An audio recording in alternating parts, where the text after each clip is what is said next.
कौन बनेगा नेता। नगर निगम के चुनाव पास आने वाले थे।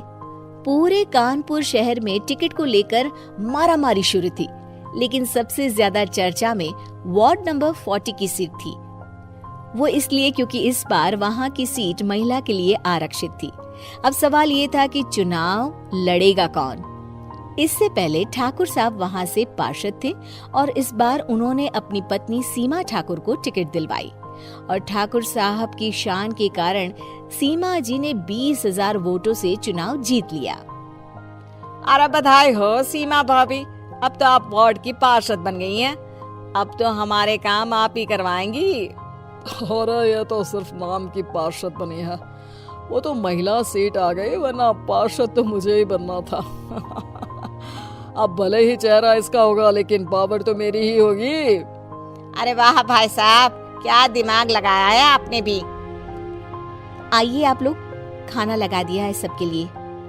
सीमा जी पार्षद बन चुकी थी, फिर भी उनकी एक ना चलती।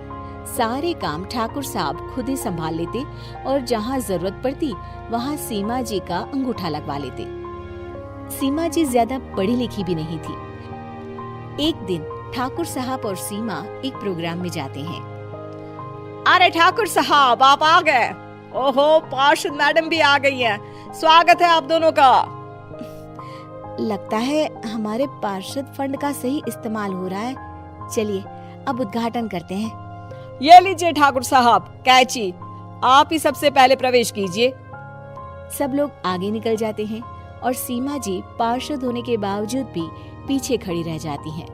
वो देखती हैं कि वेलकम बोर्ड पर उनका नाम है, लेकिन महिला होने के कारण कोई उनका सम्मान नहीं कर रहा।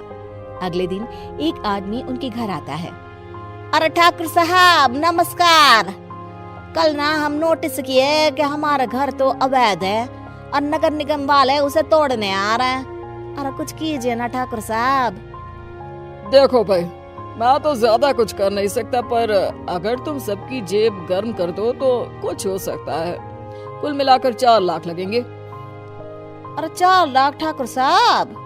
अरे भाई, मैं अपने लिए नहीं मांग रहा हूँ। दरोगा है, इंजीनियर बाबू है, बड़े साहब है, सबको देना पड़ता है ना थोड़ा थोड़ा। बोलो है मंजूर? तभी वहाँ अचानक सीमा जी आ जाती हैं। अरे ये आप क्या कर रहे हैं? पहले इन्हीं लोगों से तो आपने वोट मांगे, अब इनसे ही पैसे ले रहे हो। अरे चुप रहो तुम, तुम्हारा काम है सिर्फ अंगूठा लगाना, तुम वही किया करो।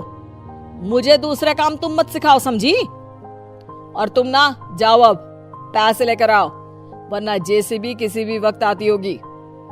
सब कुछ ऐसे ही चलते रहता है।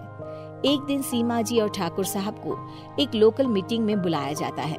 वहाँ पर कई और अधिकारी लोग भी मौजूद रहते हैं। अब मैं चाहूंगा कि ठाकुर साहब हमारे बीच 2 शब्द कहें। मेरे प्यारे भाइयों और बहनों, आज मेरा सौभाग्य है कि मैं आप सबकी सेवा दिन रात कर पा रहा हूँ। आपने मेरी पत्नी को भारी मतों से जिताया है, इसलिए मैं आप सभी का शुक्रगुजार हूँ।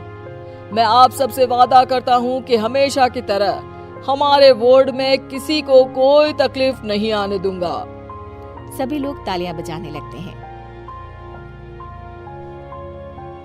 अब मैं माननीय पार्षद मैडम को स्टेज पे बुलाना चाहूंगा। अपने नाम को बुलाया सुनकर सीमा जी एकदम चौंक जाती है। उन्हें बिल्कुल उम्मीद नहीं थी कि इतनी बड़ी जगह उन्हें मंच पर बुलाया जाएगा। जैसे तैसे वो मंच पर चढ़ती हैं। ऊपर जाते ही सीमा जी को सारी पुरानी बातें याद आ जाती हैं कि किस तरह उनके पति उन्हें कभी भी आगे बढ़ने नहीं देते और उनके नाम से गलत काम करते हैं।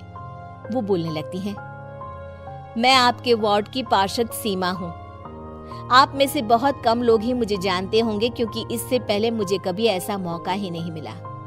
सारे मौके मेरे पार्षद पति यानी आपके ठाकुर साहब ही लेते रहे, लेकिन आज ये मौका मुझे मिला है तो मैं इसे ऐसे ही नहीं जाने दूंगी।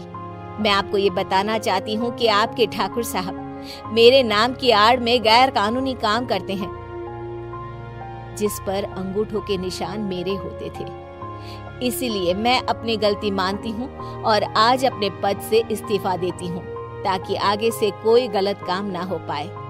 अब फैसला आप सबके हाथ में है कि आप हमें क्या सजा देना चाहते हैं। सीमा जी की बातें सुनकर ठाकुर साहब के चेहरे का रंग उड़ जाता है और वो शर्म से मुंह नीचा करके वहां से चले जाते हैं और पद से इस्तीफा देकर ही सही सीमा जी अपने आप में आत्मविश्वास महसूस करती हैं।